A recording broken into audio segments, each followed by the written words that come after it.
what got me into fitness was that I felt weak. I felt like I couldn't protect my mom, I couldn't protect my family, I felt like I couldn't protect myself or at least stand up for myself.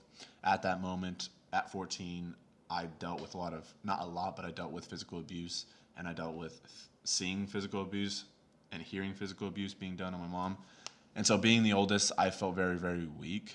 And so like that's what got me into fitness. And because it's what saved me, I guess you could say, or at least pulled me out of feeling hopeless in my situation. I'm gonna try to make this not too serious. I don't know. I don't know what kind of vibe I'm trying to get off with these Q&As. Like I feel like I'm take myself a little bit too serious sometimes, and I try to get too like methodical with the words that I'm trying to say. And it's just like, dude, that's not me half the time. So I'm gonna try to keep this stuff very light and but also valuable in the sense that you guys are gonna get something out of this. So you guys honestly gave a lot of questions, and I'm honestly super, super grateful for it because I used to remember wanting or at least struggling and being upset that I was getting only 100 views or 100, likes on a post or whatever, and this is what I've been wanting to do with some sort of social media. And now I'm getting thousands of views, which is crazy to like think of, and then hundreds of questions.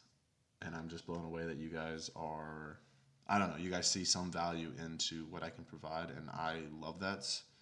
Um, so I really do appreciate you guys for all the love and support that you guys give me, um, and just how interested you are in the value that I can provide for you guys. So thank you. Okay, so hobbies other than lifting, of course. So yeah, lifting and training honestly is just this high for me because I get to challenge myself. But aside from that, I do play a lot of video games. Not a lot. Okay, I play video games when I can when I'm not working, and I've been playing Call of Duty. I might need to get back into some Fortnite. I might need to try out some other games. I am wanting to get into streaming and playing games in that way too. But I do like playing games: FIFA, Madden, Call of Duty, Fortnite. I do like racing games here and there. A lot of sports games like hockey, boxing, MMA. I love playing those games. I don't play them as frequently, but I do enjoy playing them. Aside from playing games, I don't consider it 100% a hobby, but it is fun for me to do, and that's writing. I don't know. I feel like I might have a book brewing up. Because when I let myself just free flow with things, like things come and I have experiences and stories to tell. And I feel, even though I was an absolute, okay, you know what? I wasn't shit at writing in high school because I was my senior year in AP English. So I was at least good enough to make, because I think I had a B in AP English. So like I was smart enough and good enough at writing in order to be good at that, but I never saw myself as a writer. Never. Absolutely never. I do enjoy the process of writing. I do feel like I get a lot of thoughts out that I don't get to really say with my words sometimes. So sometimes it's a little clearer to kind of get those things out and formulate an idea while I just start typing away subconsciously without having to think about, okay, this is the sentence that I'm wanting to do. I just kind of like dump my shit that's in my brain. And as I get to look at all that I'm dumping, that is when I start getting to edit some of it, and it gets to come together on like a good story or a good idea that I'm trying to get out. So writing is very fun for me. It's one of those things that I get lost in doing so. I'm in a flow state because literally I put earplugs in, okay, and then I put soundproof headphones over it because I just block out all the noise. And then doing that and then just being singular focus on my laptop and just writing this stuff out, I don't know, it just feels very, very peaceful. I've been enjoying cooking a little bit lately. Like I've been watching a lot of Gordon Ramsay videos and figuring out different ways in order to cook food and cook my steaks better and cook eggs better. Like all these things, like I'm kind of getting interested in understanding how to do it. I do know the difference between what it takes to be really, really good at cooking and then where I'm at right now. And I don't think that I'd be able to commit to that stuff because that's the issue that I have with my life. Is like there's so many things that I want to do, but I understand that like the mere gap between where I am and where I'd want to be if I did start any of these other things that I really want to do. So I very much so am in love with a lot of things. I just don't commit myself to every single one of them because I know the amount of hard work that it's going to take in order to get good at something. and I'm just not willing to spread myself that thin. So I've accepted a lot of like defeat in a lot of things, even though I really really want to do that. And that's like even saying for like sports. Like I really think I could get really good again at wrestling, but I choose not to because I'm not trying to get into that. I do want to get into MMA, but that's more so just to play around and have fun and get competitive. But there's so many things that I'd like to get good at. I just choose not to because it's just I know I cannot be great at everything, because getting great at something you have to really put a lot of time and energy into it. And so I get that. So I don't choose to really dive into all these hobbies and play with them all. So if my legs still hurt from previous leg day, should I delay legs or just work them anyway? Depending on the pain, like if it's excruciating pain, like when you're walking, like the second day after, for me, is always the days that I'm absolutely like, I'm not touching legs at all and I may not even do cardio, then yeah, absolutely don't do legs again.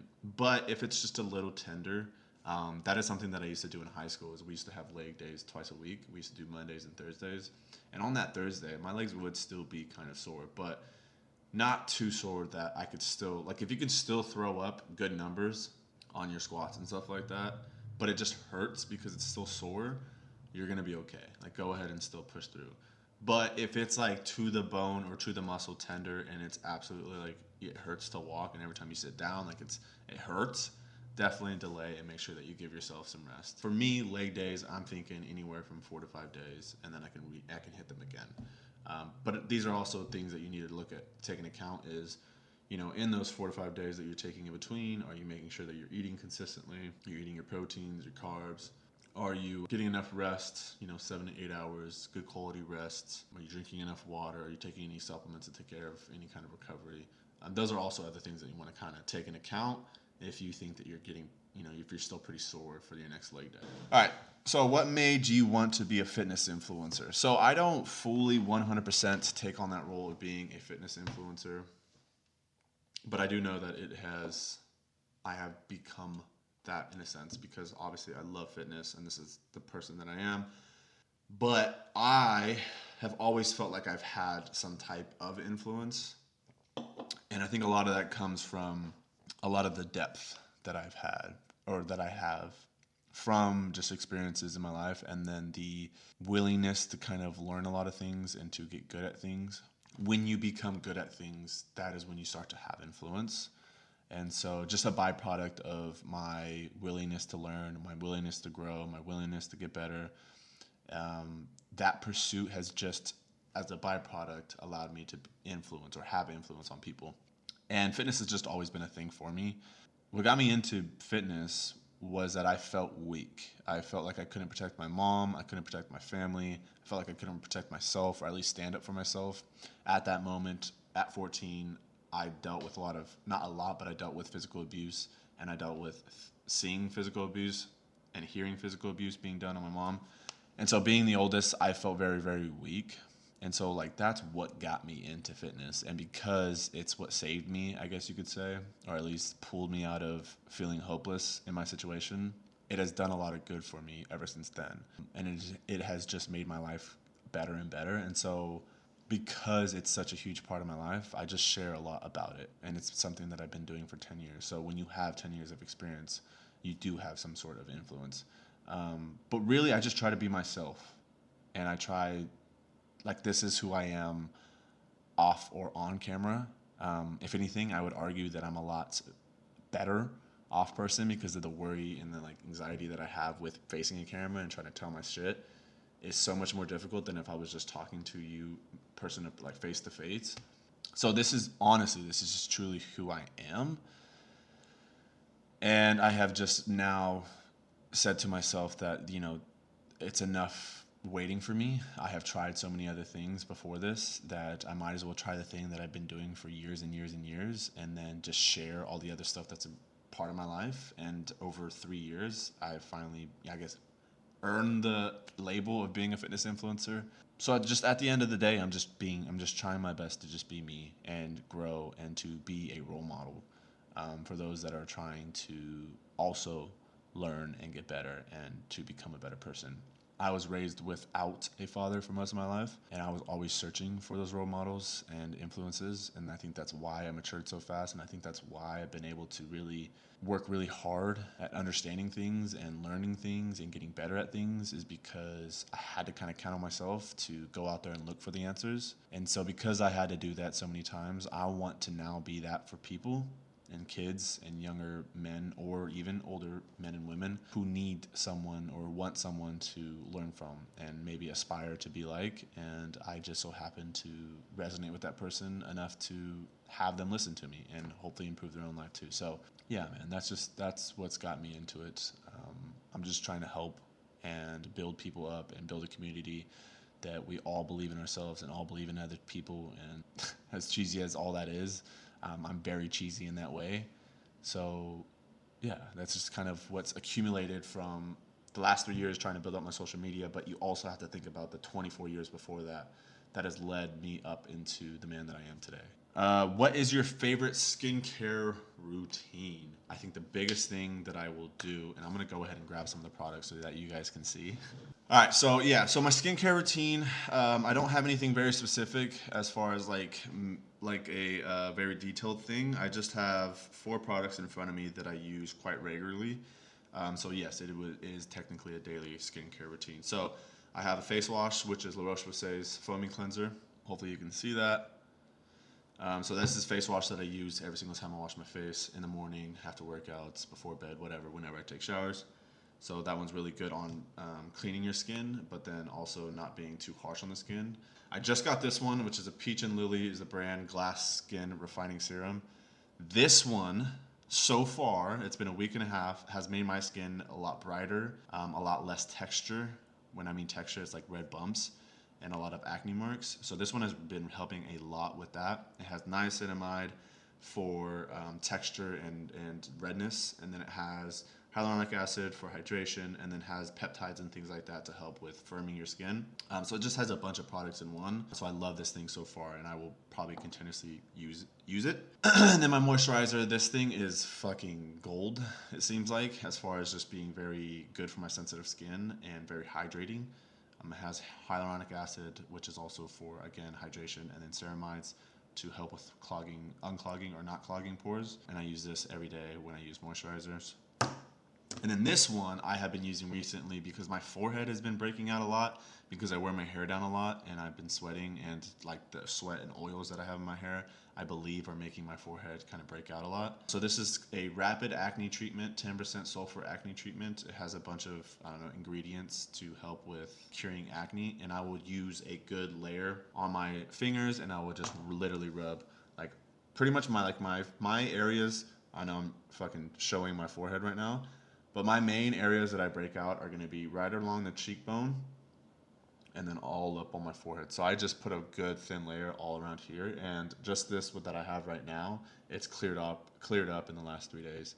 So I'm going to continuously use this. I'll probably go like 3 days on, 2 days off, 3 days on, 2 days off, because you don't want to use stuff like this too aggressively for too consistent as far as days back to back. But this has been working a lot for clearing up acne. That's pretty much it. I will use glycolic acid 1 to 2 times a week to help with, again, skin texture. But that's the skincare routine that I've been using lately. And then SPF, of course, but I have that in my work truck because that's where I'm always outside in the sun. But yeah, so there's that. I hope you guys enjoyed this. I'm going to get better at it so you guys can also enjoy it because I know it may be a little rough as far as me rambling on about things and not getting to the point about things. But I do want to make this video because I want you guys to understand that even though I may have some type of skill and some type of following from all the other platforms, starting on a new platform, I'm going to suck.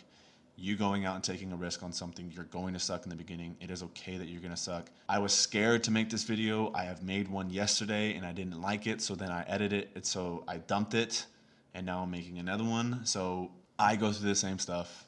I'm going to make this video because I want to show you guys the journey of this whole thing, and I will try to do a little bit more vlogs because I know you guys are wanting to see that. But I'm just as human as all of you guys. So hope you guys enjoyed, or at least somewhat enjoyed. And if you guys have any criticism or feedback, positive or negative, all of it helps because I need to learn and get better, and that's how you get better is by taking feedback from other people. I will work on trying to be at least one post a week with YouTube, and yeah, thank you guys for joining. I appreciate y'all. Y'all have a great day, night, week, month, whatever it is. Peace out.